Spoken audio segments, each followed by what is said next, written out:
Good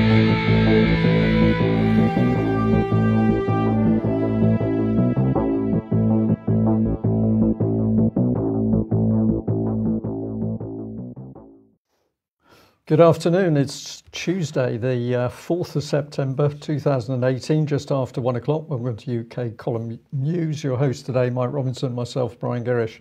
Just in time delivery. I think so, with a couple of seconds late, actually. But anyway, yesterday we obviously were talking about military unification quite a lot, and the fact that the British military were arriving at a certain place with EU flags on their shoulders, and also in another video clip there was a video of British officers saluting the EU national anthem, and as opposed to, there's no mention of the UK national anthem there. But anyway, here we are with the image of the EU flag on the arm of a paratrooper from the UK.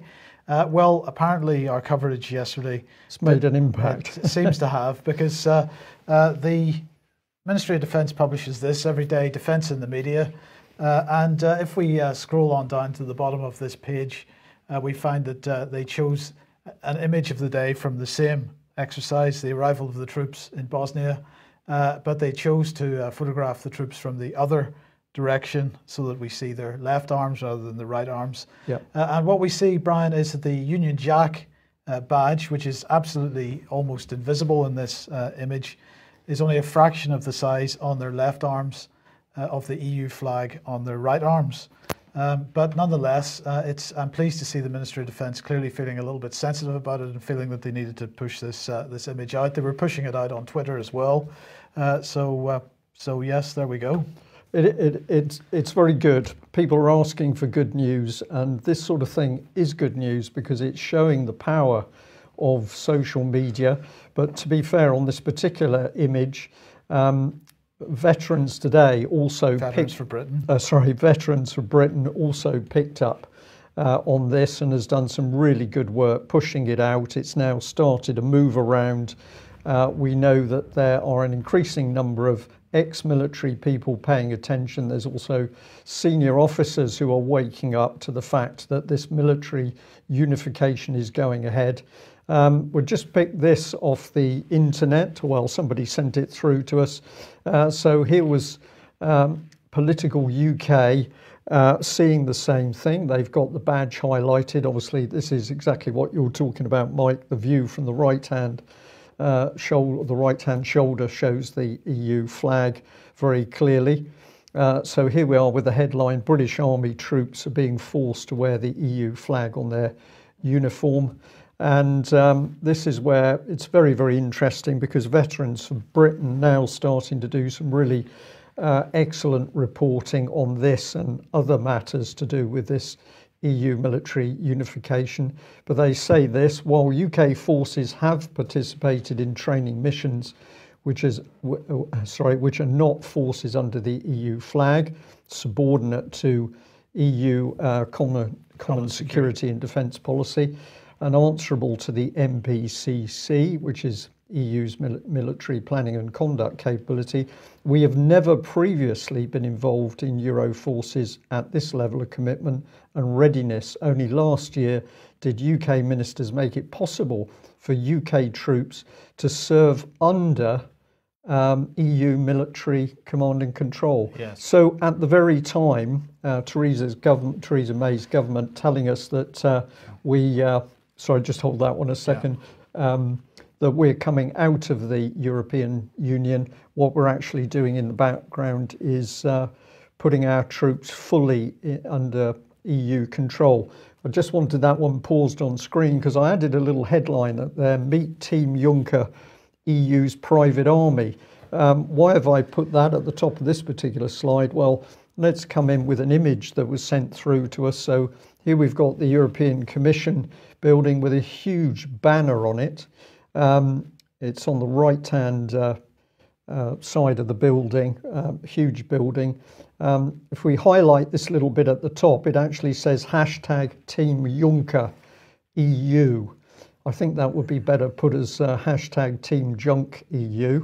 But nevertheless, we've now got Team Juncker boasting that they're now controlling large sections of the British military. So this is serious stuff, but it's taken alternative media to bring it to the public's attention. Okay, let's move over to Syria then. And Donald Trump tweeting this out earlier. President Bashar al-Assad of Syria must not recklessly attack Idlib province. The Russians and Iranians would be making a grave humanitarian mistake to take part in this potential human tragedy. Hundreds of thousands of people could be killed. Don't let it happen. Well, there we go. President Trump concerned about the lives of terrorists in northern Syria and saying that this would be a humanitarian disaster. Now, to be honest, Brian, I didn't know what was going on here. And well, you and I both noticed the BBC covering this. Why does the battle for Idlib matter? Because, I'm really glad for this. If they hadn't published this article, I wouldn't have known what was going on. Well, I think that's unlikely, Mike, but there we go. Yes, an incredible article by the BBC. The subject is obviously Syria, but the important thing to notice as we go through this analysis is if the BBC can do this over Syria, they're doing it to every piece of news they've got. So we've labelled this BBC propaganda. Terrorists become rebels to help undermine Assad and the Russians.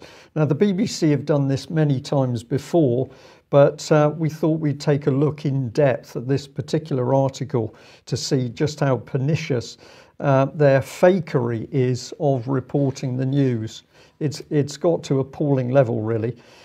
So let's bring it in. We've taken some paragraphs out of this article, or some sentences at least. So here we've got the province. They're talking about Idlib is the last major stronghold of the rebel and jihadist groups which have been trying to overthrow Mr. Assad for the past 7 years. So we start off with getting the word rebel. These are just rebels. They're rebelling against Mr. Assad. They're freedom fighters, nothing to worry about. If Idlib is taken by the government, it would leave the rebels with a few pockets of territory scattered across the country and effectively signal their final defeat. So in the readers' minds, the BBC is ramming home that these are freedom fighters, they're rebels, and they're going to be defeated by that nasty Mr. Assad. Well, later in the article, it's got this sub-headline, Who Controls Idlib? Where the BBC says the province is not controlled by a single group, but rather a number of rival factions commanding up to an estimated 30,000 fighters. So we've got rebels, we've got fighters. At no point is the word terrorist used. No, terrorists not mentioned at all. But then we get something interesting. The dominant force is Hayat Tahrir al-Sham, HTS, a jihadist alliance linked to Al-Qaeda. So Al-Qaeda, which of course a few years ago was the vicious terrorist force which was going to kill all of us in our beds, was a threat to every single Western country. We've now got the BBC finally admitting that it's this level of terrorists which is controlling the forces in the Idlib province. They go on to say HTS controls key locations across Idlib, including the provincial capital and the Bab el-Hawaya border crossing with Turkey. It's designated as a terrorist organisation by the UN, which estimates it has 10,000 fighters in Idlib, including many foreigners. So the facts that the BBC finally manages to introduce show us very clearly that in Idlib we're dealing with terrorist control. These are vicious people who've done despicable things, despicable atrocities, but the BBC has opened its reporting by calling them effectively rebels. And then we get the real meat of this, because the article says that according to the UN, Idlib is home to some 2.9 million people, including 1 million children. More than half of the civilians in Idlib come from other previously rebel-held parts of Syria from which they either fled or were evacuated. So here's the BBC putting this vicious twist in. It's admitted that the controlling force in Idlib are vicious terrorists, but then the people have come from rebel-held parts. They haven't run to Idlib because they were trying to escape from terrorism in Syria. No. They've fled, and the implication is, of course, they've fled from Assad's forces. And of course, no mention. They do say there that they were evacuated. No mention of the circumstances of that evacuation. The fact that in other so-called rebel-held areas, the terrorists were allowed to leave with their families and their weapons, and they mostly went to Idlib. No mention of that at all, Mike. No. And of course, there's no mention of who wrote this article. This is another one of the BBC's articles where if you ask them who wrote this article, you get the utterly arrogant response from the BBC. You don't need to know. It's come from the BBC, therefore you can trust what it says. So the fact is that 2.9 million Syrian people are ruled by terrorists in Idlib, but the BBC does not want to admit that because, of course, that would start to reinforce the case as to why Assad and the Russians need to remove these terrorists. Now, the other thing the BBC doesn't put together in the picture is the type of reporting they're doing. Well, obviously, they're not going to admit what they're doing here, but in the image we've got here, we're basically talking about the Russians wanting to liquidate the terrorists. And I found this particularly interesting because if the West kills terrorists, that's good. Boris Johnson and Cameron and others were very quick to say that these terrorists could be killed, drone attack or whatever, but dead terrorists, that was effectively good. But if it's Syria and Russia killing terrorists, then the BBC thinks that this is clearly very bad. And what we're looking at here, this is straight out of Animal Farm. This is a complete reversal of truth and facts to produce this propaganda. Well, of course, the reason that when Syria and Russia kill terrorists is bad is because, of course, there are terrorists. We paid for them. And so it would be bad to kill our terrorists. But anyway, the other thing in that article that I wanted to mention, Brian, was the question later on in the article was what will happen to the people living in Idlib? And it said a full-scale military operation could have devastating consequences in the province. Hundreds of thousands of people there are already experiencing dire conditions in overcrowded sites where basic services have been stretched to breaking point. Okay, like Gaza, for example, perhaps, although somewhat different circumstances, but you know, it's terrible that it's happening in Idlib, but it's not so terrible that it's happening in Gaza. But you'll notice that they don't mention Raqqa and they don't mention Mosul, because the implication in what they're saying is that a full-scale military operation would have devastating consequences because of the number of quote civilians in the area, in the region, well, you know, we can't mention Raqqa, Mosul, because those were operations that we ran where we indiscriminately bombed and lots of civilians were killed and injured. But that's okay when we do it, but it's not okay whenever the Syrian army carries out targeted strikes which are deliberately intended not to kill civilians. That's not okay. It's not okay, because it's good for us to do it, but it's bad for anybody else to do it, Mike. And I just thought we could remind viewers of the sorts of reports that have appeared in British press over the last couple of years. So here we've got David Cameron. It is Britain's duty to attack ISIS in Syria.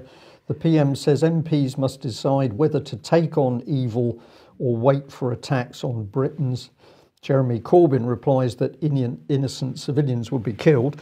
Interesting, we'll be coming on to Mr. Corbyn a little bit later in the news, but at least he was there applying some common sense and warning what was going to happen. But Cameron, of course, no, it's our moral duty to get into Syria killing terrorists. And the BBC themselves, of course, reported this. So we've got this blistering hypocrisy by the British government and, of course, the BBC, which is simply the government's propaganda arm. You've hit the nail on the head, though, Mike, because, of course, the other thing that the BBC is absolutely not reporting is the fact that now areas of Syria are being liberated. What's coming to the surface is the evidence of thousands of tons of Western ammunition and munitions, And you've got to go onto YouTube and see other sources than mainstream to actually see the scale of what's been uncovered. I've just taken a few stills from some of the videos. People can easily find these online. But here we've got boxes and boxes. It can be everything from mortar ammunition to rocket-propelled grenades to large-scale caliber machine gun ammunition. Everything is there, and this is all produced by the West, much of it produced, of course, in America. So it's not just from one source. We've got a lot here, and this is a debate on Press TV about these munitions and how they were supplied. And of course, we have people speaking up from America also saying that our government, i.e. the US government, is fully guilty in what's going on. This is actually a drone footage which shows a vast area where all of this ammunition and munitions has been laid out. I've just circled a man taking some video there to give you some indication of scale. But basically, this is all munitions from the West supplied to terrorists who we then claim to know nothing about. And of course, 3.74 billion propaganda machine of the BBC simply will not report any of this information. But I'm pleased to say that people are picking up on this. This was sent through to us. So it's a gentleman called Charles Shoebridge, and he's saying the same US that led the destruction and carnage of Mosul and Raqqa and turns a blind eye to civilians suffering inflicted by US allies in Gaza and Yemen now warns Syria not to recklessly free Idlib from rebels who even the BBC says are mostly Al-Qaeda.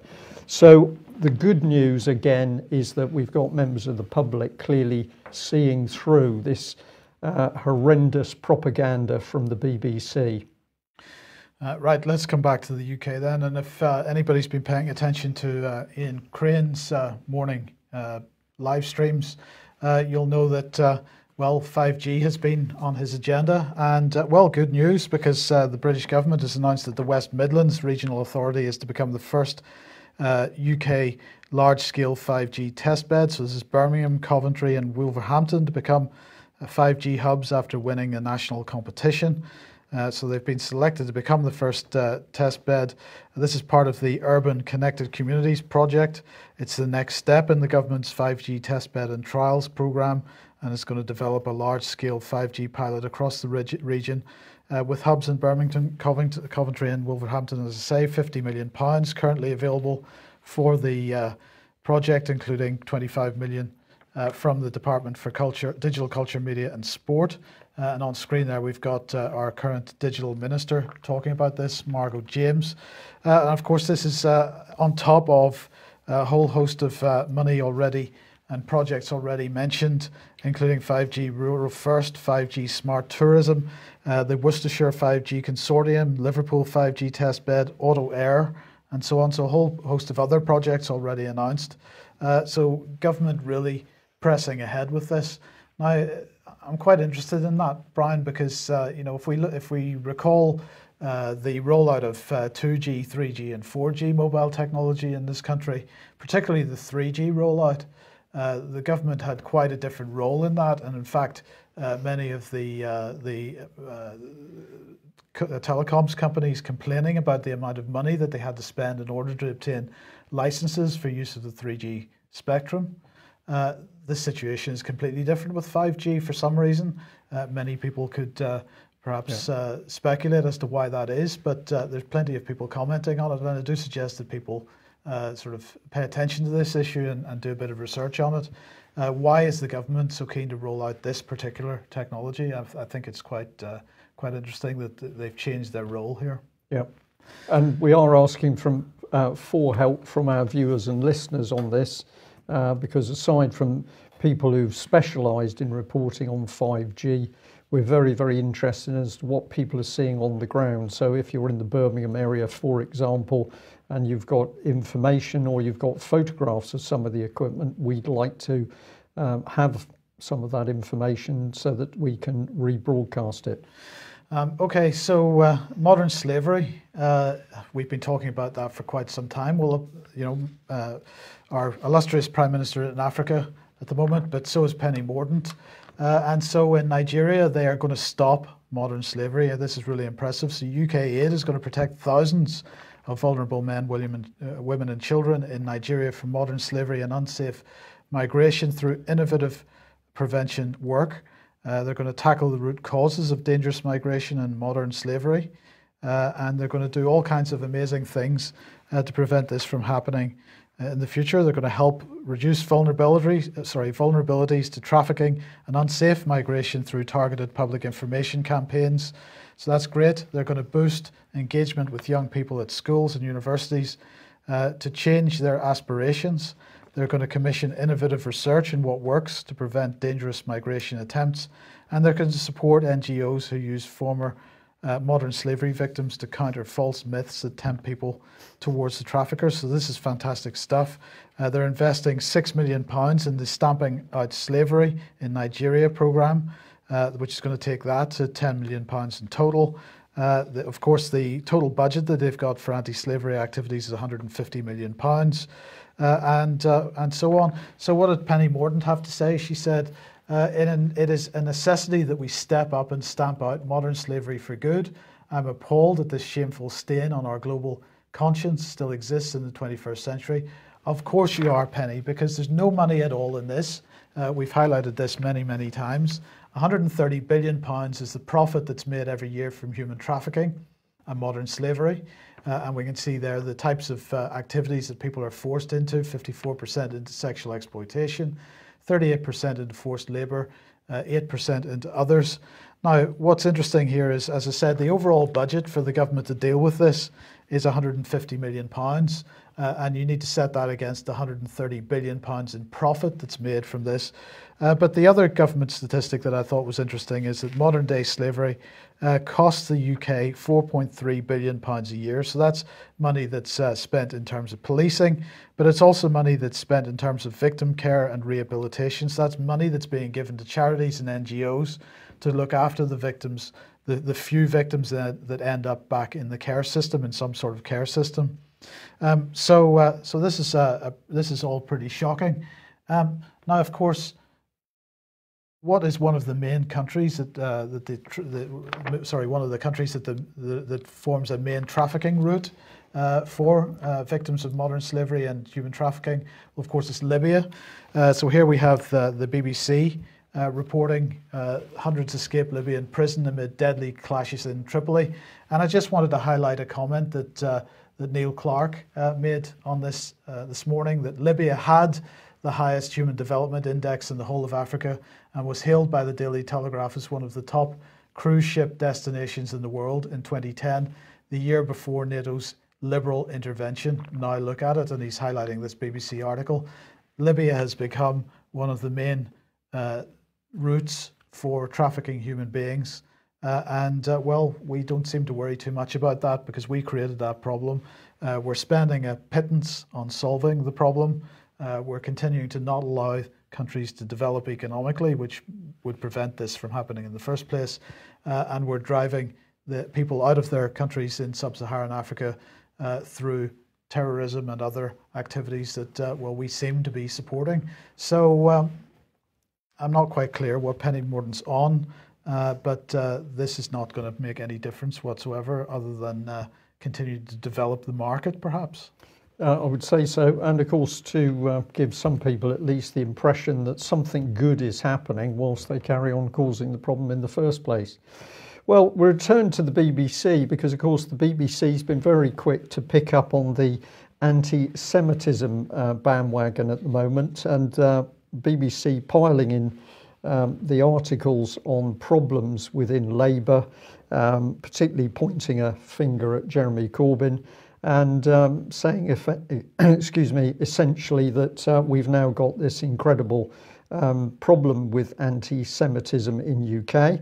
But in this interesting article, they went in deeper to warn us really that it's not just anti-Semitism, but it's also anti-Zionism. Either of those two areas and you're going to be in big trouble. You're certainly going to be in big trouble if you're somebody in politics. Are they suggesting that these are the same thing? Well, let's just have a look at how that pans out. I just checked on BBC Twitter to see what they were talking about. So plastics were very big. That's encouraging. Never mind sexual exploitation, but the BBC big on plastics at the moment. And they're advertising their latest feminine comedy, which is the woman there. But under that, yeah, we're straight back into anti-Semitism, particularly vile little video, certainly bad language in it, but a number of people standing up and claiming that they've been victim of anti-Semitism, or anti-Semitism is on the rise.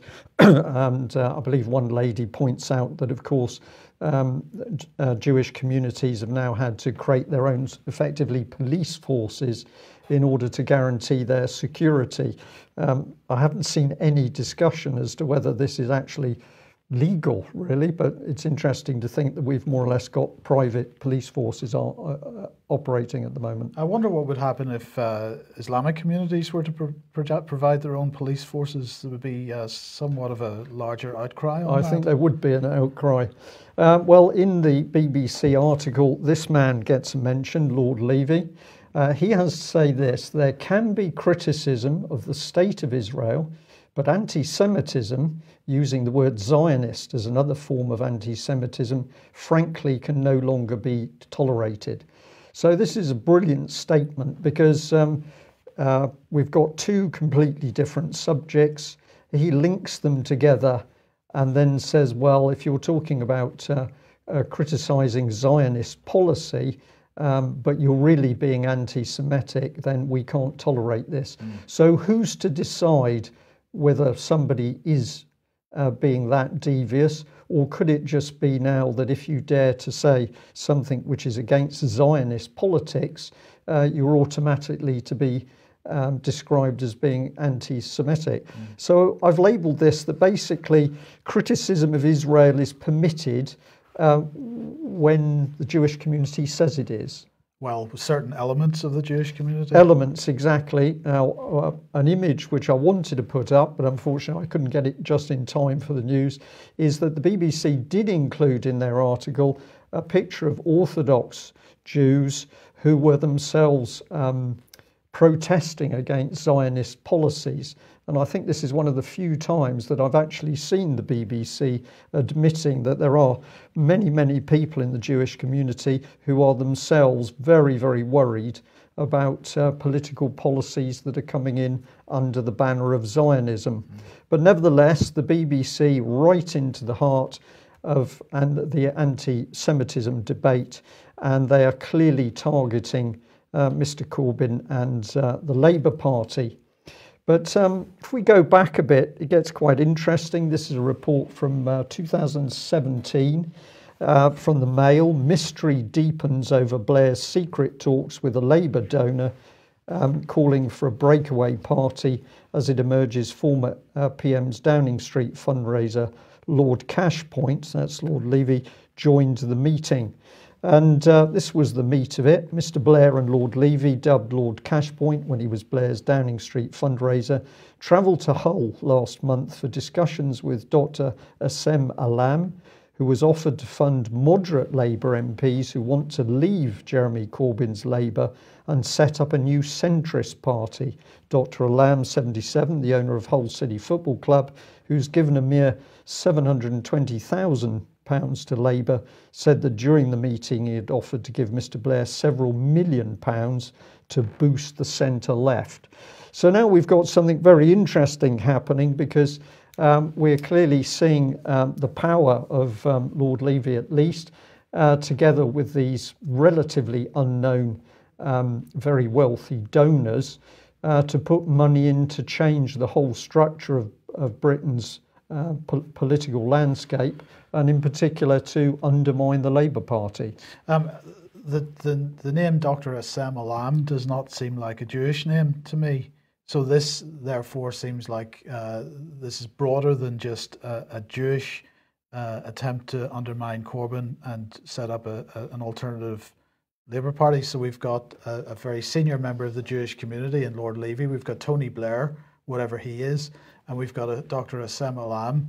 This seems to be beyond religion or culture or... Yes. Yes. It's very interesting. I think what we're starting to, we could label it the deep state, but we're starting to look at people. We don't really know who they are, what their allegiances are, what their belief structure is. What we can say is that they're all connected to vast amounts of money, and that money is being used to steer British politics, whatever the British people think should be happening in the political agenda.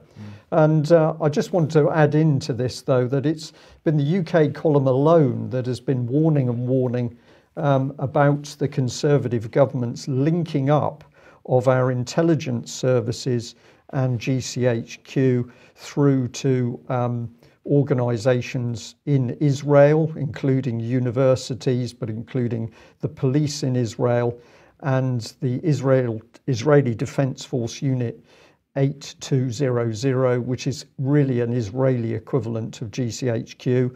All of this has been linked together without any debate in Westminster or any real consultation with the British public. So why is this happening? We've our ideas, but we're interested to know what our viewers and listeners think. Could it be that the state of Israel has excessive influence on politics in Britain?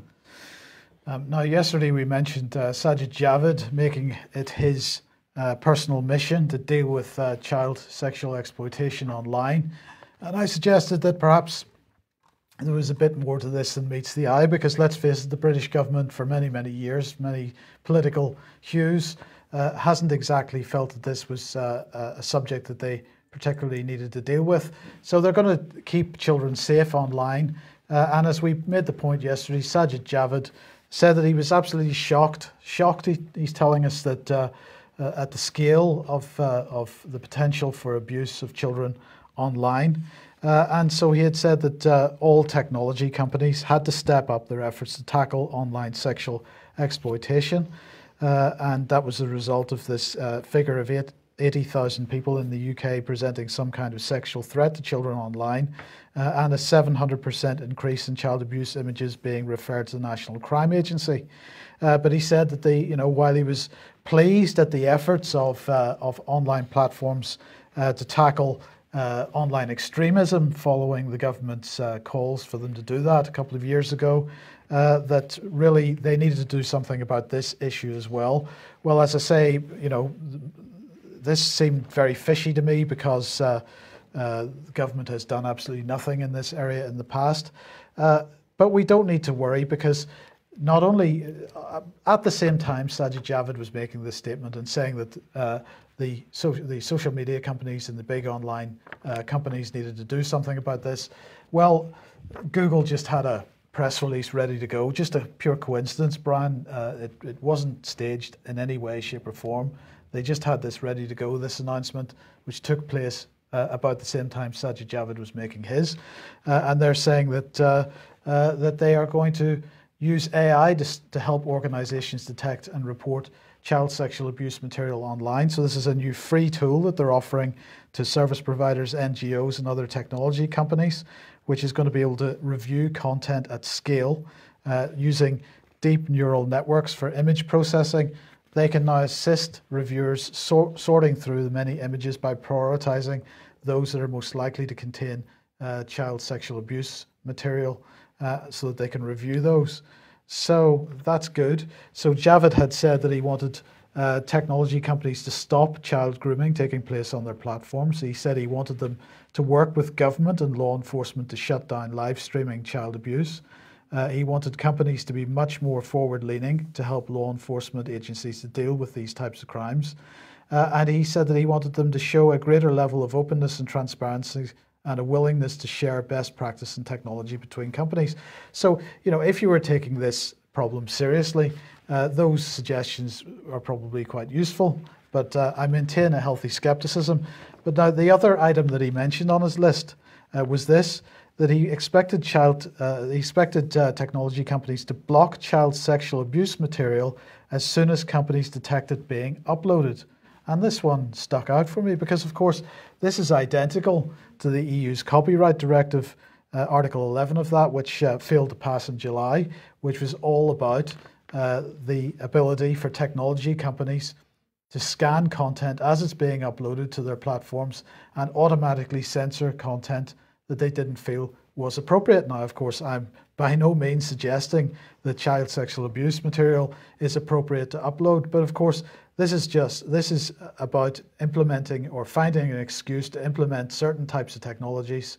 As I just reiterate the point that at no point in the last 30 years has the British government done anything to deal with this issue, and suddenly now we're dealing with it by implementing policies and implementing technologies which aren't really going to make a huge amount of difference to the people that are perpetrating these crimes, but are going to make a huge amount of difference to us, because what this means is that all material being uploaded to these platforms is being scanned under the cover of being scanned for the purposes of identifying this material. But what else was going on today? Well, Cressida Dick, the police commissioner for the Metropolitan Police, said that vital evidence in criminal investigations held by tech and social media firms should be made available to the police in minutes.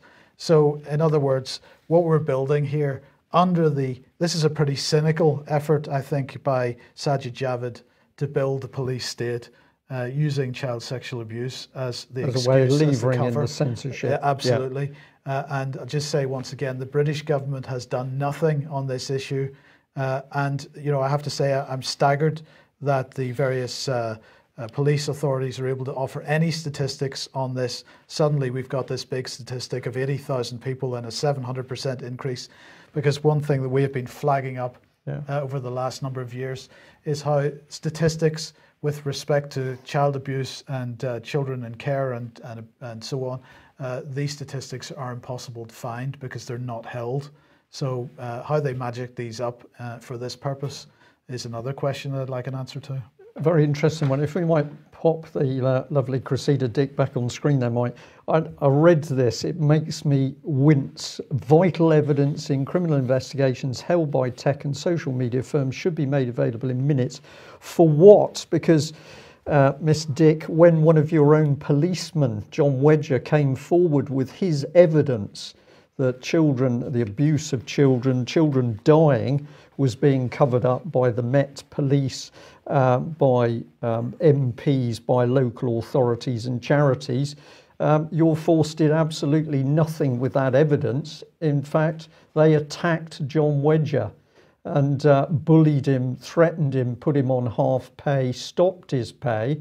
So this was all on the watch of Cressida Dick, and yet she's now standing up to threaten internet companies that you better produce this information. Presumably she wants the information to help close it down, as was done with John Wedger.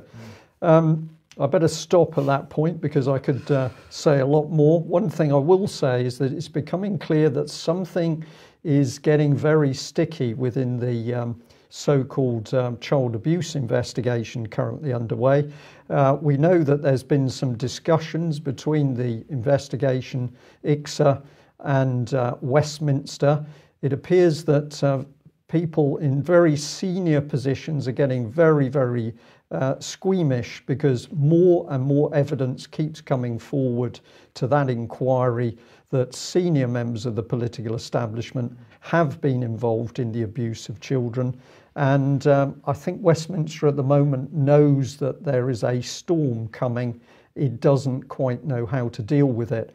Perhaps some of our viewers and listeners will also have noticed that the trial case for the child abuse whistleblower under the name Nick has all gone quiet. Now, Nick was going to be prosecuted for, and with that it's gone straight out of my head, he was accused of basically making public part of investigations perjury, and that has now suddenly gone quiet. Why is this? Well, we don't know for certain, but we believe it's because more evidence is coming to the surface, possibly suggesting that what he had to say was correct. We know there's trouble inside the child abuse inquiry, and thank you very much to the person who pointed us at this today. Now, this is part of the BBC Reality Check website. The headline is, "What do you want BBC Reality Check to investigate?"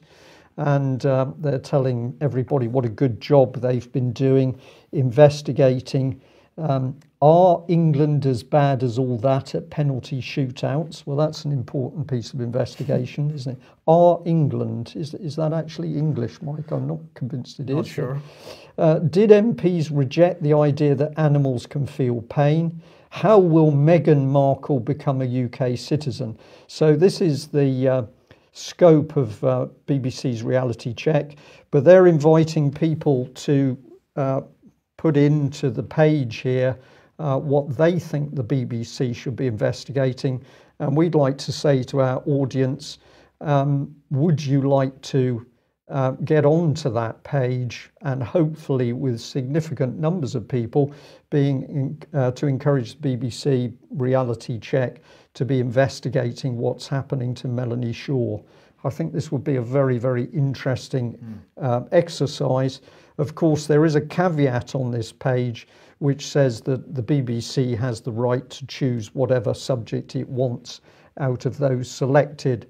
But I don't think that we can lose, really, because either the BBC will do something and then presumably produce a whitewash, or it will simply ignore what I think could be thousands of requests that they investigate the abuse around Melanie Shaw. We will see. Well, we just end on this, sent in to me. This will not mean very much to quite a few of our viewers, but I suspect some will understand this. In the very early days, part of my work in Plymouth was to try and get a replica built of HMS Beagle. This is the Navy ship that took Charles Darwin on his voyage of discovery around the globe. And HMS Beagle was refitted in Devonport Dockyard before she sailed. She actually had a considerable contingent of local Plymouth and Devonport crew members, and there's quite a lot of history in the local communities.